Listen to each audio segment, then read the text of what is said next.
Hello and welcome to another episode of our 21 Disciplines for Success. Pastor Eddie here. And Pastor Bola here. We hope you've been enjoying this series. We have been enjoying delivering them, so we really hope you have been taking them and practicing them as well. Absolutely. Well, I hope so too. Well, today we are going to be looking at the discipline of consistency. Consistency. There are so many potentials buried for life just because people are not consistent. All right, and so a lot of people have a lot of ideas.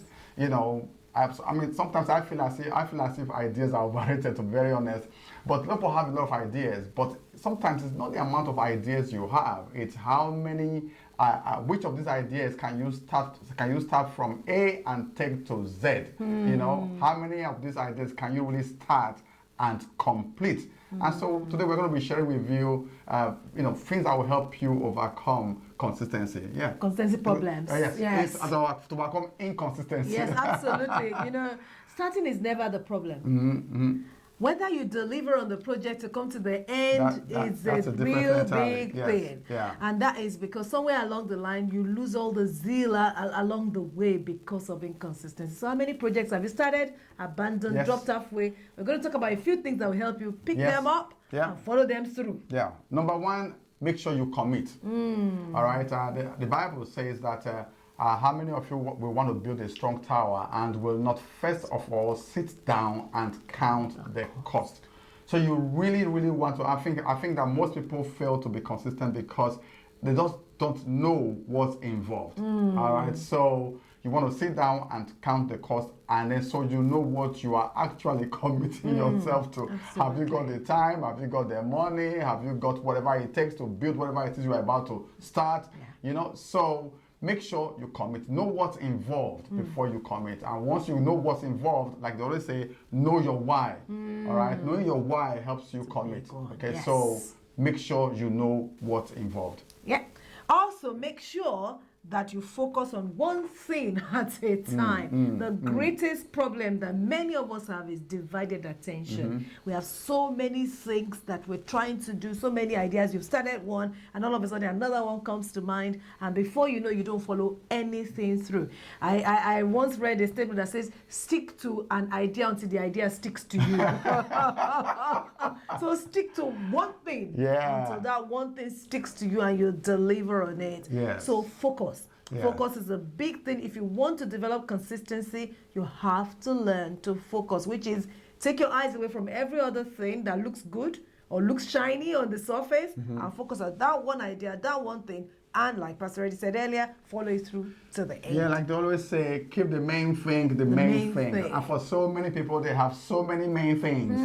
That's a sad one, then. And so the problem with that is that, there's nothing as terrible as a broken focus. So but the problem with that is that when you have too many main things, right, you won't know what to focus on. Yeah, at the end of the day, you just scratch the surface of all of these ideas and then dump them. And you never get good at anything. No, you're never good. If you scratch the surface of 10 things, you will never get good at 10 things. And by the way, there will always be more ideas. Every single day comes up with new ideas. Yes. So unless you focus and deliver, you will never deliver on anything. Ideas are overrated, I'm telling you.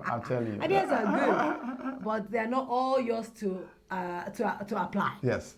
Number 3, make sure you don't complicate things. Keep things simple. All right. So find out what's involved in what you want to do. Break it down into simple, manageable task, and then take one day at a time. Yes. So avoid, they always say, keep it simple.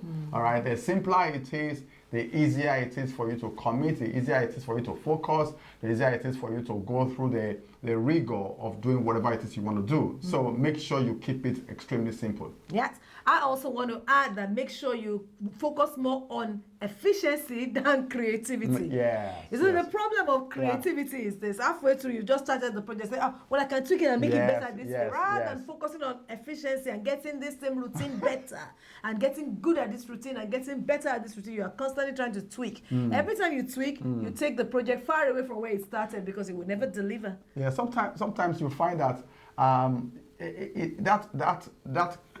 creativity, yeah, it gives you the illusion that you are busy doing something, you know. So, but I think it's always nice to have a daily method of operation. Identify the things that are very much critical to your end game, and then do those things. Yes. Sometimes the things you tend to focus on, the creativity part of things, sort of, they get you excited because, you know, it comprises of a lot of variations that keeps you excited, you know. But the fact is, it may not contribute to the end game. Particularly if you're a creative person. Yes. You will never finish any task. And so number 5, make sure you avoid analysis paralysis. That is paralysis by analysis. Sometimes you get bogged down. You are bogged down with so much what ifs scenario. You want to dot all the I's and cross all the T's and then analyze. Now, we're not saying don't plan. I'm not saying don't plan. Definitely not. But in the process of planning, don't get bogged down by too many teeny details that eventually just cripples you, wears you out, and then you become unable to function. Absolutely. Also, make sure you set realistic goals and expectations.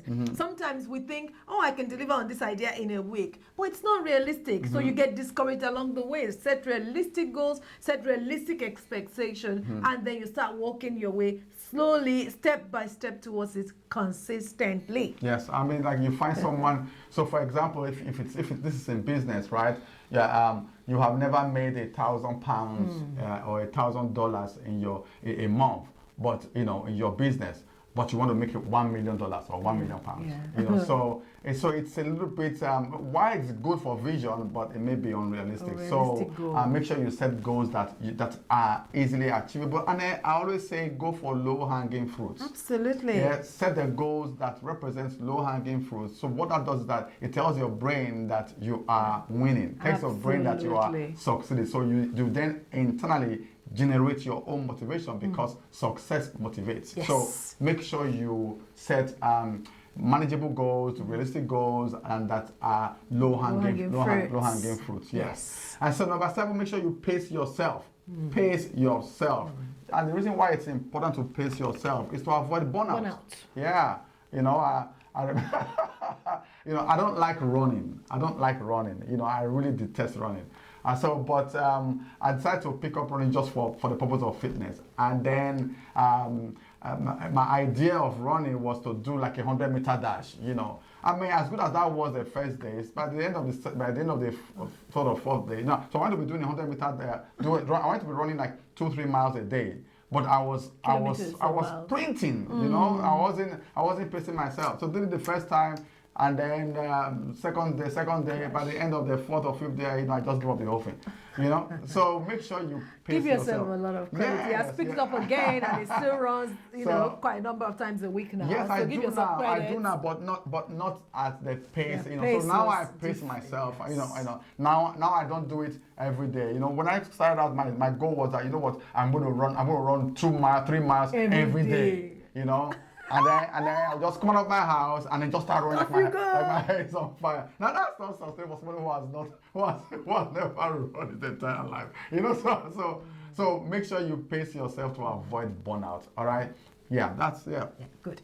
Also, value progress over perfection. See, there are some of us, we are so keen on perfection, we don't move forward. You got to value progress. Measure yourself by the progress you're making. Like I said earlier, the low-hanging fruits. Measure yourself by that. Look at what is happening and you know, celebrate what is happening. Celebrate the achievements along the way. So always measure progress. You see, if you measure progress every single day, you want to do something to progress. But if you're waiting for perfection, you will never leave that box because you will never deliver on that thing. And it's a matter of time. Perfection never comes. Absolutely. So you end up dropping that project and picking another one, looking for perfection, dropping that one. So look at the trend of your life. How many things have you dropped over time? You know, that kind of tells you how you need to work on this issue of consistency. Yes, and also make sure you learn to say no. All right? Learn to say no.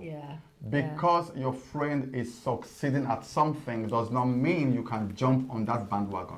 All right, so learn to say no. Avoid shiny object syndrome. All right, so, and that's a major killer.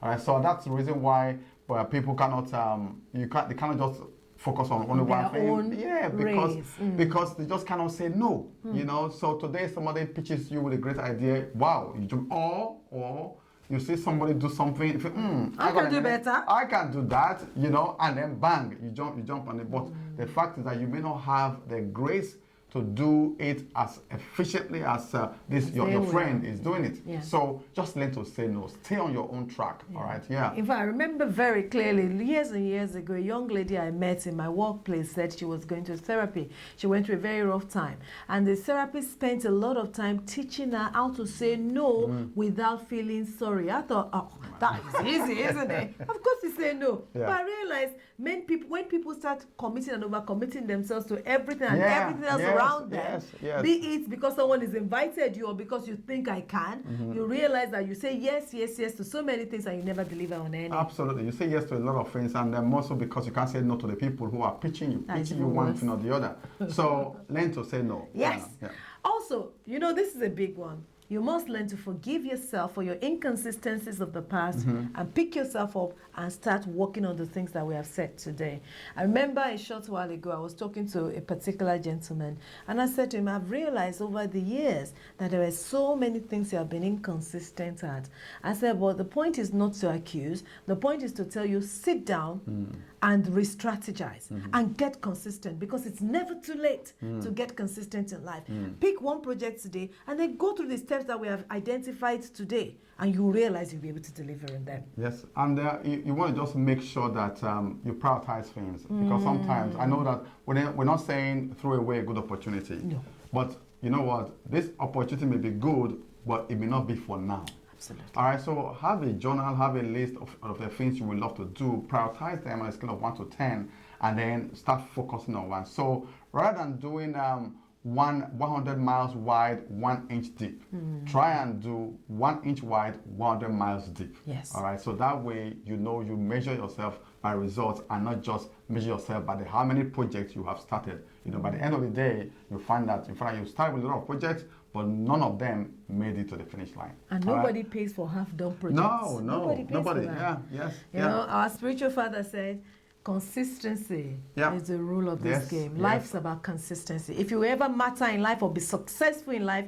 you have to be consistent. And I know for sure that what we have shared today has helped you. Yep, hopefully. If you like this, make sure that you like, subscribe, and share this. All right? So till next time, have a wonderful day. God bless you.